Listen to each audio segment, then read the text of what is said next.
नमस्कार साथियों। देखिए, एनआरसी को लेकर के जितने भी लोग अभी तक शांति से बैठे हुए थे, अब बैठना छोड़ दीजिए, क्योंकि एनआरसी का डेट निकल चुका है और सबसे पहले किस राज्य में होगा इसका भी क्लियर हो चुका कि सबसे पहले राज्य कौन राज्य है जो एनआरसी कराने के लिए इच्छुक है और अपने केंद्र सरकार में इच्छा जताई है कि हम इस स्टेट का सबसे पहले एनआरसी कराना चाहते हैं।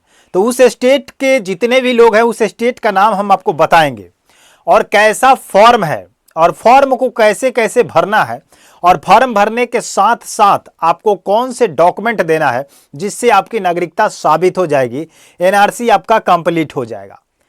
आपको पता है कि आधार कार्ड नहीं चलेगा, वोटर आईडी कार्ड नहीं चलेगा, राशन कार्ड नहीं चलेगा, लेकिन क्या चलेगा? पासपोर्ट को लेकर भी बहुत सा अपडेट्स आए कि इसको भी मान्यता नहीं दी जाएगी, क्योंकि एक ट्रेवल के लिए, यात्रा के लिए इसको मान्यता दी गई है। तो वो डॉक्यूमेंट आपको वही डॉक्यूमेंट देना होगा जिस डॉक्यूमेंट से मान्यता प्राप्त हो रही है, और उसके बाद जितने भी डॉक्यूमेंट आप देंगे, जितने भी डॉक्यूमेंट आपसे मांगी जाएगी, उन सभी डॉक्यूमेंट में एक ही पता होना चाहिए, एक ही नाम होना चाहिए, एक ही स्पेलिंग होना चाहिए, एक ही बर्थ सर्टिफिकेट का जन्म तिथि होना चाहिए। अगर किसी पेपर में अगर अलग अलग पाया गया तो आपका नागरिकता वहीं पर कैंसिल कर दिया जाएगा। वो कौन सा स्टेट है और क्या क्या प्रक्रिया जताई है और कौन कौन से डॉक्यूमेंट लगेंगे और कैसा फॉर्म है, किस प्रकार से आपको भरना है, ये सारी जानकारी हम इस वीडियो के माध्यम से आपको देने का प्रयास करेंगे। बस आपसे इतना उम्मीद रखेंगे कि आप वीडियो को पूरा देखिएगा, क्योंकि जब एक स्टेट कराना स्टार्ट कर देगा एनआरसी तो भारत के 2800 राज्य स्टार्ट करा देगा और 2800 राज्य के सीएम एक्टिव हो जाएंगे और अपना अपना एनआरसी शुरू कर देंगे, क्योंकि इसको तो पूरे भारत में करना ही है। आप लोगों को पता है कि इसको लेकर के बहुत दिनों से चर्चा चल रही है कि एनआरसी होगा, क्योंकि बहुत सारे लोगों ने एसआईआर को लेकर ही एनआरसी समझ चुके थे कि एसआईआर हो रहा है और इसी के साथ साथ मेरा एनआरसी भी हो रहा है। लेकिन यह आपका गलतफहमी था, गलत जानकारी आपके माइंड में चल रहा था कि एसआईआर के साथ ही आपका क्या हो जाएगा, एनआरसी हो जाएगा। लेकिन आपको पता होना चाहिए कि एसआईआर जो है इलेक्शन कमीशन ऑफ इंडिया के माध्यम से एसआईआर कराया जाता है, जिसको स्पेशल इंटेंसिव रिवीजन कहा जाता है, जिसको मतदान पत्र को, मतदाता लिस्ट को लेकर के उनको वेरिफिकेशन करना रहता है। लेकिन एनआरसी में नेशनल रजिस्टर्ड सर्टिफिकेट को लेकर के आपको इसमें राष्ट्रीय नागरिकता, भारतीय नागरिकता यानी कि इंडियन सिटीजनशिप प्रूफ देखा जाता है और आपकी पात्रता देखी जाती है कि आप यहां के हैं या नहीं है। तो अब जितने भी लोग इस चीज को हल्के में लेकर के रह रहे थे, जल्द से जल्द आप किसी भी स्टेट से हैं, भारत के किसी राज्य से हैं, तो आप अपना डॉक्यूमेंट को लेकर के सतर्क रहिए, सावधान रहिए, क्योंकि कब किस स्टेट के सीएम यह आदेश लागू कर देगा कि एनआरसी शुरू किया जाए तो हो जाएगा। अभी आपको फिलहाल हम बता दें कि मणिपुर स्टेट जो है, मणिपुर के जो सरकार हैं उन्होंने ये जताया है कि 7 अगस्त 2026 को उन्होंने ये इच्छा जताई है कि हम एनआरसी कराना चाहते हैं। ये मणिपुर का मैं बात कर रहा हूं और मणिपुर गवर्नमेंट इच्छा जता दी है 7 अगस्त 2026 को। हम आप इस पर आपको अपडेट स्क्रीनशॉट पर लगा देंगे, आप आसानी से देख सकते हैं और उसमें क्या क्या डेटा लिखा गया है पूरी जानकारी आपको हम बताएंगे। और ये डेट जो है आपका इसमें लिखा गया है कि 7 अगस्त 2026 को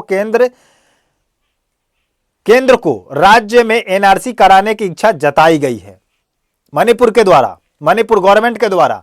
तो मणिपुर वाले जितने भी लोग हैं, आपसे हम रिक्वेस्ट कर रहे हैं कि इच्छा जताई गई है और जैसे वहां से पास कर दिया जाएगा, बिल पास हो जाएगा, एक्सेप्ट हो जाएगा, लेटर जारी हो जाएगा लिखित में कि आप एनआरसी करा सकते हैं, तो वहां पर एनआरसी शुरू हो जाएगी और बहुत जल्द शुरू होने वाला है। इसलिए आप लोगों से हम यह कहना चाहते हैं कि जितने भी मणिपुर के व्यक्ति, पब्लिक देख रहे हैं इस वीडियो को, तो आप लोग जल्द से जल्द अपने डॉक्यूमेंट को लेकर के रेडी हो जाइए, अपने घर परिवार को सतर्क कर दीजिए कि आप जहां कहीं भी हैं अपने डॉक्यूमेंट की व्यवस्था में लग जाएं और एनआरसी जब शुरू हो जाएगा उसमें शामिल हो, क्योंकि एक बार अगर आपका एनआरसी अगर चला जाता है तो बहुत बड़ी परेशानी हो जाएगी। क्योंकि एनआरसी के माध्यम से आपका इंडियन सिटीजनशिप अगर रद्द कर दिया जाता है तो आपको कोई सुविधा नहीं दी जाएगी इंडिया की तरफ से, और आप एक जीवन यापन करेंगे नॉर्मल साधारण सा व्यक्ति, जिसको आपको कोई सुविधा सुख सुविधा गवर्नमेंट के माध्यम से नहीं दिया जाएगा। समझिए कि एक जिंदा लाश बन के रह जाइएगा। ऐसा नहीं है कि इंडिया आपको बाहर निकाल देगी, आप नागरिकता साबित नहीं करेंगे तो आपको इंडिया से बाहर कर दिया जाएगा, नहीं करेगा। क्योंकि अपने घर का कचरा अगर आप किसी दूसरे के घर के कचरे में अगर फेंकिएगा तो कोई दूसरा व्यक्ति अपने घर में नहीं रख सकता है, नहीं फेंकवा सकता है। तो कहने का मतलब है कि इंडिया जब अपने पब्लिक को अगर सोचे कि हम निकाल करके पाकिस्तान भेज दे, अमेरिका भेज दे, चीन भेज दे, नेपाल भेज दे, तो क्या वो लोग रखेंगे? नहीं रखेंगे। क्या वहां पर पॉपुलेशन कम है? नहीं है। क्योंकि आप अपना चीज अपने पास रखेंगे, लेकिन उसको ऐसे तरीका से रखा जाएगा जिसका उनको इस्तेमाल की जरूरत नहीं है, उनको यूज करने की जरूरत नहीं है, और आपसे कोई लेना देना नहीं रहेगा। आप क्या कर रहे हैं, नहीं कर रहे हैं, मर रहे हैं, जी रहे हैं, इससे कोई दिक्कत नहीं है। तो चलिए हम उन तमाम जानकारियों की तरफ बढ़ते हैं, लेकिन आपसे रिक्वेस्ट करेंगे कि आप हमारे चैनल पर अगर नए हैं तो चैनल को सब्सक्राइब करके वीडियो को लाइक कर दीजिएगा और सभी लोगों तक शेयर कर दीजिएगा कि एनआरसी सबसे पहले कहां होगा और कैसे होगा।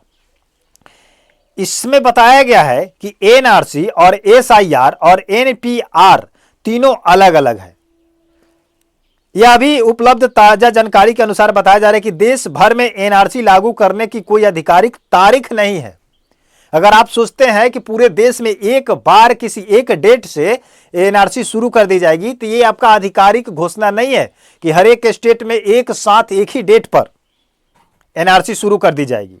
लेकिन इसी में क्या किया गया है, यहां पर बताया जा रहा है कि वही मणिपुर सरकार ने 7 अगस्त 2026 को केंद्र को राज्य में एनआरसी कराने की इच्छा जताई गई है, लेकिन इसे अभी एनआरसी लागू हो गया कहा नहीं जाएगा, क्योंकि अभी इच्छा जताया गया है। अभी फाइनल रिपोर्ट केंद्र सरकार ने राज्य सरकार को नहीं दिया है कि आप किस डेट से या आप करा सकते हैं कि नहीं, परमिशन नहीं मिला है। जैसे परमिशन मिल जाएगा काम स्टार्ट कर दिया जाएगा। सबसे पहले बात करते हैं, और बातें कही गई है फॉर्म को लेकर, कैसे भरना है, फिलहाल आपको क्या क्या देना है, डॉक्यूमेंट की क्या जरूरत है, ये सारी बातें हम आपको बताने का प्रयास करेंगे। थोड़ा सा ध्यान दीजिएगा, सब बताएंगे आपको। इसमें लिखा गया है कि सोशल मीडिया पर एनआरसी को लेकर के कई तरह के फॉर्म और वायरल मैसेज चल रहे हैं, लेकिन जब तक सरकार आधिकारिक फॉर्म जारी नहीं करती है, किसी भी वायरल फॉर्म को डाउनलोड करके भरना या किसी व्यक्ति को पैसा देना बिल्कुल सही नहीं होगा।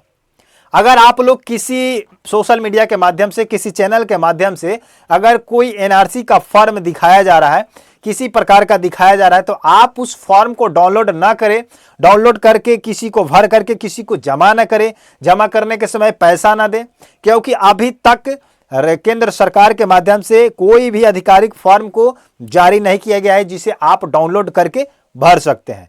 उसका भी अभी आधिकारिक टाइम नहीं आया है, टाइम अनाउंसमेंट नहीं की गई है, समझ गए। तो जैसे उसका तय तारीख हो जाएगा आपको बताया जाएगा। अब बात करते हैं कि जब आधिकारिक फॉर्म जारी होगा उससे पहले आवेदन का नाम होगा। अगर फॉर्म दिया जाता है सरकार के माध्यम से, गवर्नमेंट के माध्यम से, तो उसमें क्या क्या होगा। सबसे पहले इसमें कह रहा है कि आवेदक का नाम होगा, जन्म से संबंधित जानकारी होगी, माता पिता या परिवार से संबंधित जानकारी होगी, और वर्तमान पते जैसे जानकारी मांगी जाएगी। जो फॉर्म दी जाएगी एनआरसी का, उस फॉर्म में आवेदक का नाम होगा, अपना नाम भरना पड़ेगा, क्योंकि मैं अगर अपना नागरिकता साबित कर रहा हूं तो मैं अपना नाम भरूंगा, अपना जन्म तिथि भरूंगा, और अपने माता पिता का दस्तावेज का जो पुख्ता सबूत मांगेगा उसको हम उसमें अटैच करेंगे। भरने के लिए कहेगा तो भरेंगे, या फोटोकॉपी कहेगा तो लगाएंगे।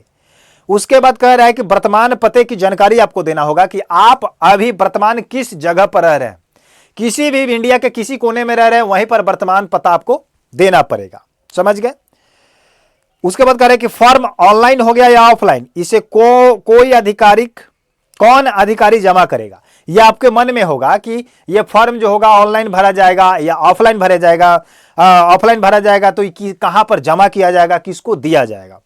तो इसके लिए कह रहे हैं कि और कौन कौन से दस्तावेज लगाने होंगे। तो इन सभी बातों की जानकारी आधिकारिक नोटिफिकेशन आने के बाद ही पक्के तौर पर बताई जा सकती है। जब तक सरकार का आधिकारिक घोषणा नहीं हो जाती है कि आपको ऑनलाइन किया जाएगा या ऑफलाइन किया जाएगा, और अगर ऑफलाइन किया भी जाता है तो भर करके कहां जमा किया जाएगा, उसके साथ साथ कौन कौन से डॉक्यूमेंट देना होगा जिससे आपका नागरिकता वेरीफाई किया जाएगा, ये सारी जानकारी अभी तक नोटिफिकेशन, आधिकारिक नोटिफिकेशन नहीं आया है। तो आप इस चीज को लेकर के घबराएं नहीं, समझ गए कि नहीं। तो आप लोग एनआरसी फॉर्म भरने में कोई जल्दीबाजी नहीं करें, लेकिन आपसे हम इतना जरूर रिक्वेस्ट करेंगे कि अगर आपके पास कोई भी डॉक्यूमेंट है अपने माता पिता का, अपने पूर्वज को लेकर के, अपने से जमीन संबंधित को लेकर के, सरकारी किसी एलआईसी को लेकर के, बैंक अकाउंट को लेकर, पोस्ट ऑफिस को लेकर के, कहीं पेंशन योजना को लेकर के, किसी भी प्रकार के आपके पास जितना डॉक्यूमेंट होगा उतना उपलब्ध करा के रखिएगा। एक बात और आपको सतर्क कर देते हैं कि अगर आपके पास आधार कार्ड भी है तो ये मत सोचिएगा कि आधार कार्ड को नागरिकता में नहीं रखा जाएगा, मांगा वो भी जाएगा। राशन कार्ड भी मांगा जा सकता है, वोटर आईडी कार्ड भी मांगा जा सकता है, पासपोर्ट भी मांगा जा सकता है, निवास भी मांगा जाता है। जितना भी डॉक्यूमेंट आपसे उपलब्ध है सब कुछ रखिएगा, क्योंकि गवर्नमेंट आपसे जो मांगेगी उसको आपको देना है, जो नहीं मांगेगी उसको नहीं देना है। लेकिन अपने पास, आपके पास रहने से कोई दिक्कत नहीं होगा, क्योंकि आधार कार्ड नागरिकता प्रदान नहीं करा सकते, लेकिन जितना काम होता है इंडिया में, देश में, सभी तो आधार कार्ड से होते हैं। चाहे बैंक का काम हो, चाहे टिकट का काम हो, चाहे किसी एडमिशन का काम हो, चाहे किसी अस्पताल में आपको भर्ती कराना हो, जब तक आप आधार कार्ड नहीं देते हैं तब तक आपका कोई काम ही नहीं होता है। तो इस चीज को अपने माइंड में जरूर रखिएगा कि आधार कार्ड एनआरसी में नहीं मांगता है, लेकिन वहां भी मांगेगा। सही प्रमाण पता देखने के लिए वोटर कार्ड भी मांगेगा, आधार कार्ड भी मांगेगा, दोनों में मैच कराएगा कि अगर आपका आधार कार्ड बना भी तो किस स्थिति से बना, किस आधार पर बना। तो ये सब कुछ आपका चेक किया जाएगा एनआरसी में। तो आप लोगों को हम इत्तला करा चुके हैं, इंफॉर्मेशन दे चुके हैं कि अगर होगा भी तो सबसे पहले मणिपुर में होगा, क्योंकि अभी तक कोई स्टेट ऐसा नहीं है जो केंद्र से एनआरसी कराने के लिए परमिशन मांगा है। लेकिन मणिपुर सरकार ने अभी तक, बता दें कि 7 अगस्त 2026 को अपना इच्छा जताई है और परमिशन मांगने का प्रयास किया है कि हम अपने स्टेट में एनआरसी कराएंगे। तो जैसे इसका आधिकारिक पुष्टि आती है तो हम आपके साथ जुड़ेंगे और आपको जानकारी बताएंगे। अगर आप हमारे साथ जुड़ना चाहते हैं, सही जानकारी लेना चाहते हैं, तो आप हमारे चैनल को सब्सक्राइब कर लीजिए, वीडियो को लाइक कर दीजिए। और आपके घर के लोग अगर मणिपुर में रहते हैं, परमानेंटली घर बना के रहते हैं, या आप वहीं बस चुके हैं, तो आप लोगों के लिए है या पूरे मणिपुर के लिए है, अगर कहे तो पूरे भारत देश के लिए है कि सभी को डॉक्यूमेंट रेडी करना चाहिए। तो आप लोग इस वीडियो को तमाम लोगों के पास शेयर कर दीजिए, अपने हित, दोस्त, रिश्तेदार, नात पात सभी के साथ, ताकि सबको पता चल जाए कि कब किस स्टेट में शुरू हो जाएगा, कोई गारंटी नहीं है। समझ गए? तो जानकारी कैसा लगा कमेंट सेक्शन में जरूर बताइएगा, और कोई प्रॉब्लम है तो भी बताइएगा। मिलते हैं नए वीडियो के साथ, नए जानकारी के साथ। तब तक के लिए जय हिंद, जय भारत, धन्यवाद।